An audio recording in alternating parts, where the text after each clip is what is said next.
Nous allons écouter aujourd'hui Michel Fangé sur l'accord de sécurité sociale entre la France et l'Algérie. Vous vous souvenez que cette convention, nous n'avions pas souhaité la ratifier dans une lecture simplifiée. Nous avons souhaité ouvrir un travail, un certain nombre d'auditions.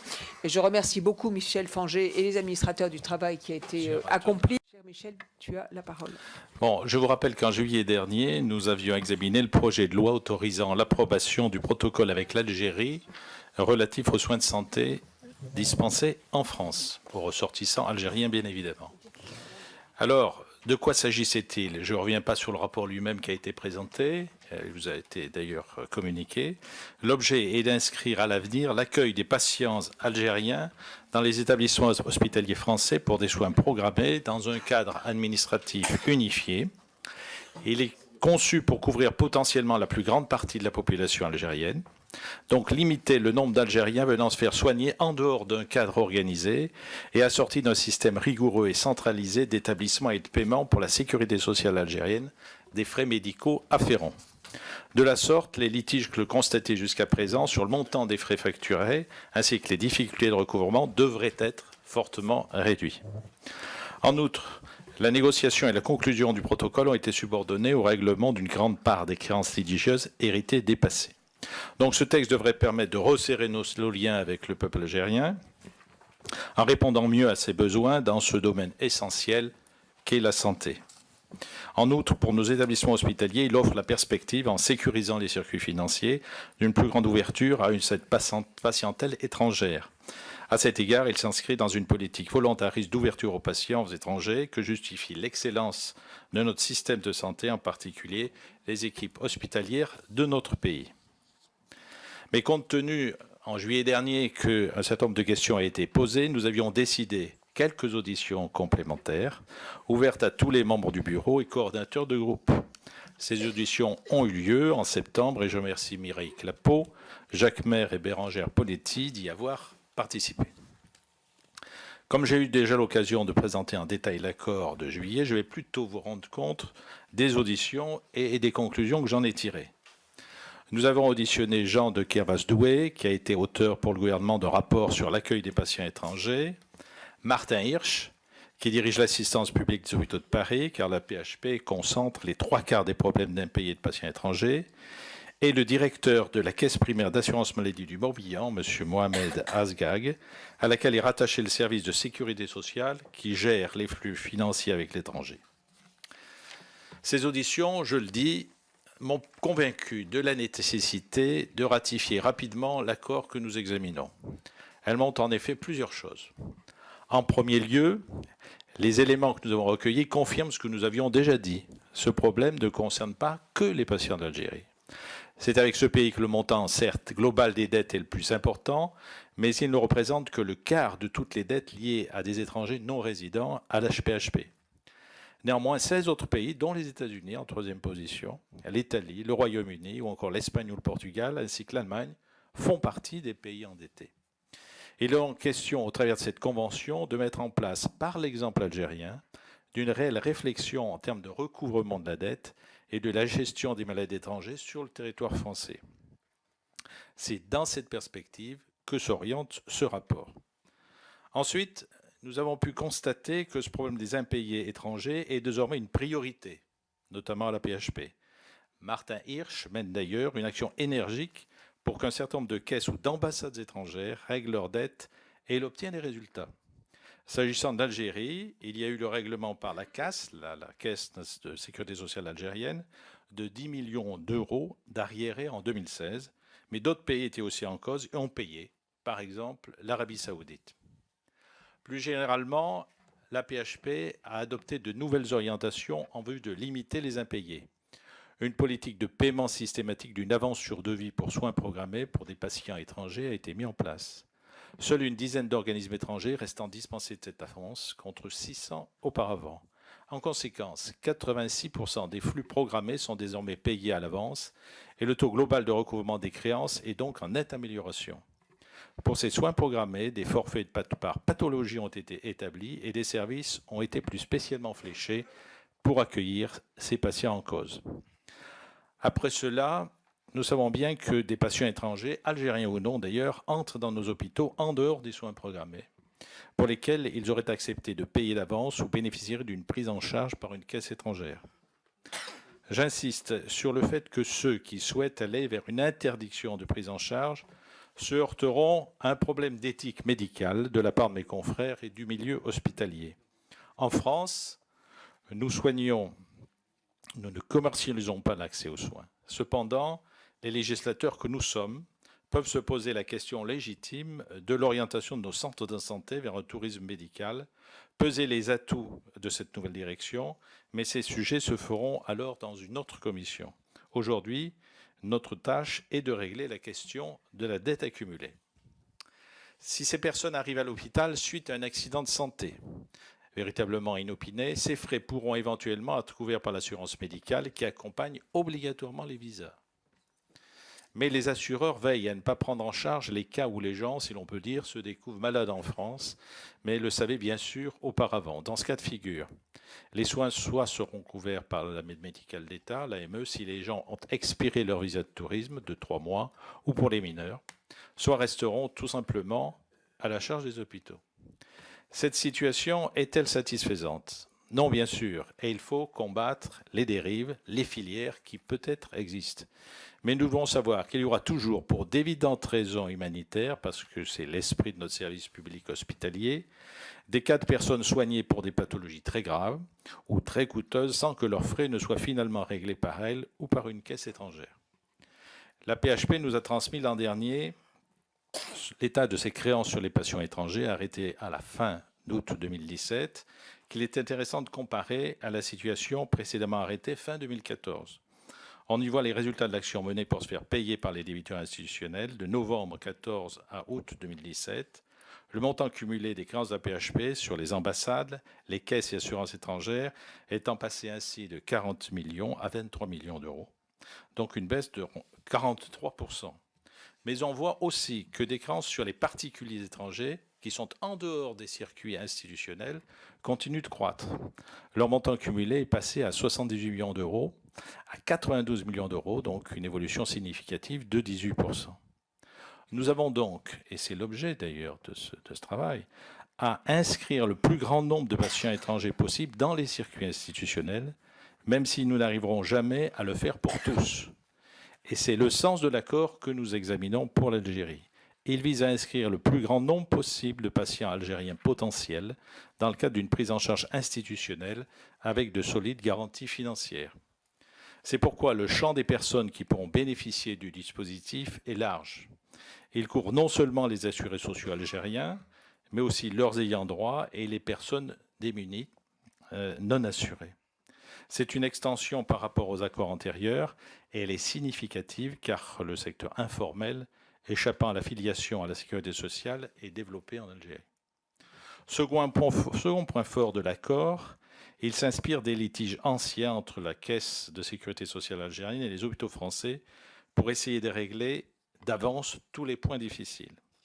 Il comprend par exemple des dispositions précises sur la question des prolongations d'hospitalisation au-delà du temps programmé, avec une procédure d'urgence pour faire avaliser par la CNAS.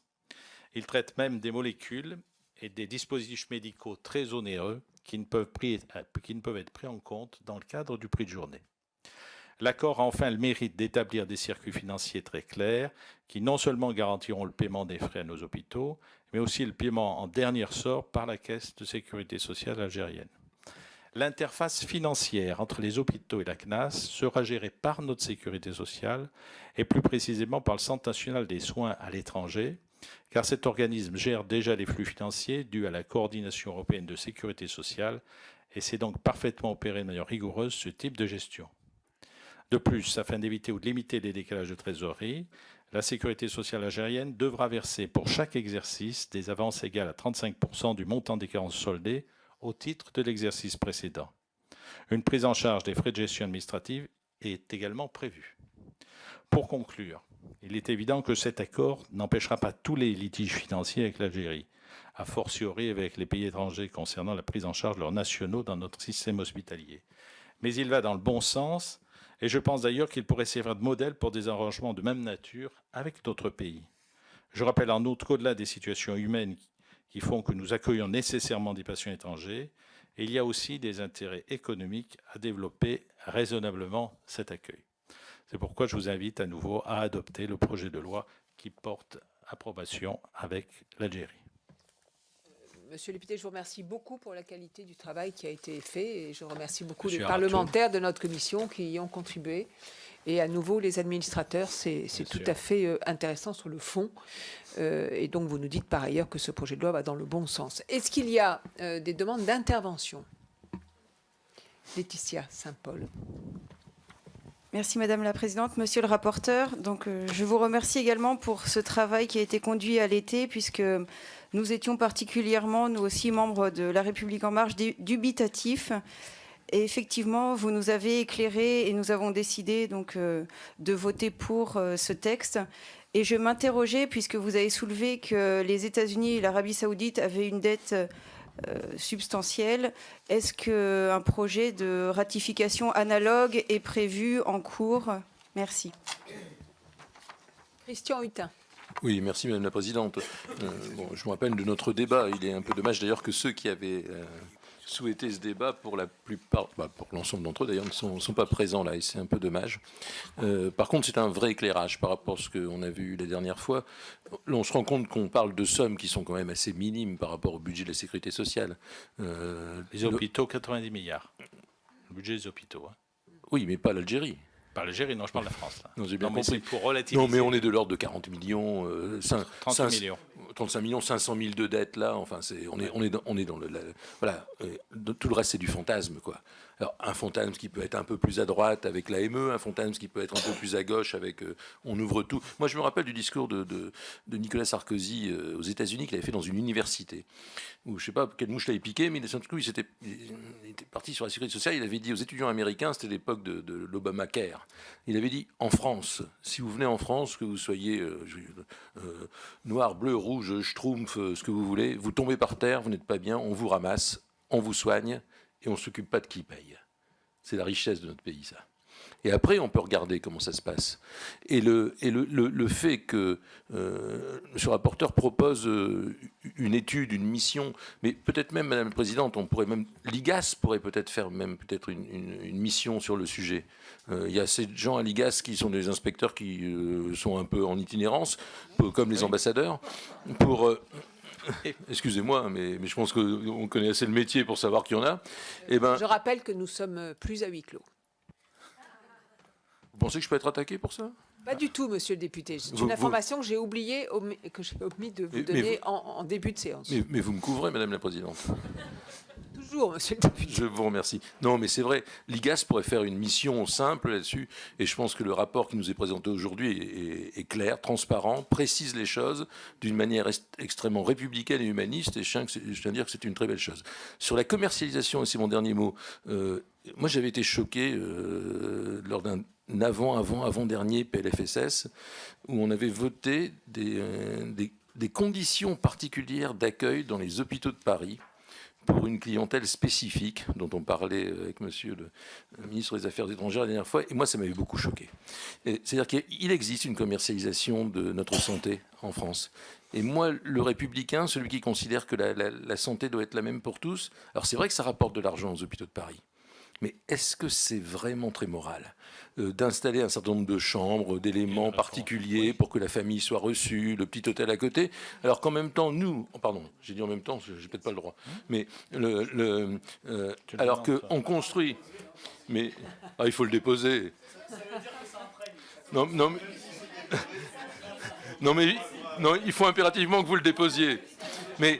On réfléchit, monsieur le rapporteur, on réfléchit à des hôtels à côté d'hôpitaux pour des familles, etc., ou pour des gens qui n'ont pas à être tout le temps à l'hôpital, mais qui pourraient repartir à l'hôtel en attendant leur scanner, etc. Là, les hôpitaux de Paris ont créé des petits hôtels, des petits trucs sympas pour des gens richissimes qui viennent des pays étrangers, qui payent, mais on sort un peu de notre démarche sécurité sociale, égalité pour tous. Alors ça rapporte de l'argent, mais il existe une vraie commercialisation de notre système de santé qui, pour ma part, me choque. Merci beaucoup, monsieur le député. Y a-t-il d'autres demandes de prise de parole? Non. Moi, j'ai envie de reprendre et de demander à notre rapporteur si effectivement, dans son rapport, Tout ceci va être ajouté à votre projet de rapport d'avant l'été. Donc, on va actualiser ce rapport pour qu'il reste, que nous ayons une trace au fond de toutes les auditions et tout ce travail de fond qui a été effectué. Si vous ne pourriez pas demander dans votre rapport une étude de l'IGAS sur ces questions-là, je trouve que ça complèterait utilement votre rapport. Monsieur le député, vous avez la parole. Voilà, moi je vais tout à fait dans le sens de ce que vient de dire la présidente, bien évidemment, et M. Hutin également. Je crois que ça serait utile de l'intégrer dans notre rapport. Pour répondre à la question de Laetitia aux États-Unis, je peux te donner un chiffre que j'ai là sous les yeux. La dette des États-Unis est de 6 millions à peu près d'euros. Voilà. Et alors, y a-t-il une solution par rapport à ça? Non, car ce sont essentiellement des assurances privées. Voilà, c'est quelque chose qui ne passe pas par des circuits organisés, d'où l'intérêt avec l'Algérie de baliser un peu les choses, et ça peut servir de modèle avec d'autres pays. Pour les États-Unis, c'est peut-être un peu différent, mais en l'état actuel des choses, il y a une dette qui est réelle, il faut le dire. Ça ne concerne pas que l'Algérie, mais ça concerne toute une série de pays que j'ai listés ici, et les États-Unis, c'est vrai, sont en troisième position, il faut le savoir. Alors maintenant, toujours par rapport à ce que dit mon collègue médecin, mon confrère, très bonne question par rapport à la commercialisation. Bon, moi, je partage tout à fait sa démarche et son état d'esprit. Et c'est également l'état d'esprit de Martin Hirsch. Et je me souviens que nous étions ensemble pour l'entendre sur ce sujet. Il s'oppose tout à fait à ce genre de commercialisation. C'est vrai qu'on a une excellence, c'est vrai que nos hôpitaux sont réputés, que nos spécialistes le sont également. S'ils viennent, ils ne doivent pas prendre la place, en tout cas, de patients français qui, eux, sont hospitalisés et qui, dans les mêmes conditions. C'est tout à fait, en tout cas, l'idée de Martin Hirsch, et je la confirme. Et ceux qui étaient là, je crois que Mireille aussi, que la peau était là, a pu entendre que Martin Hirsch était tout à fait opposé à la création d'hôtels et de circuits particuliers pour les patients étrangers. Merci beaucoup, monsieur le député. Nous allons procéder au vote, mais je proposerai, et je me tourne vers Didier, que l'on transmette officiellement notre commission ce rapport du député Michel Fanger au ministre de la Santé et au ministère pour qu'il puisse prendre en compte ce qui a été dit dans toute cette étude qui a été menée par vous-même et vos collègues parlementaires. Voilà, il faut qu'on passe au vote. La commission est-elle d'avis d'adopter le projet de loi numéro 13 ? Merci. Qui est d'avis contraire? Qui s'abstient? Merci beaucoup. Ce rapport est adopté. Notre commission a fait, je pense, un bon travail. Et pour un moment, donc, il faut prendre le temps d'approfondir. Merci à vous. Merci, cher Michel. Merci.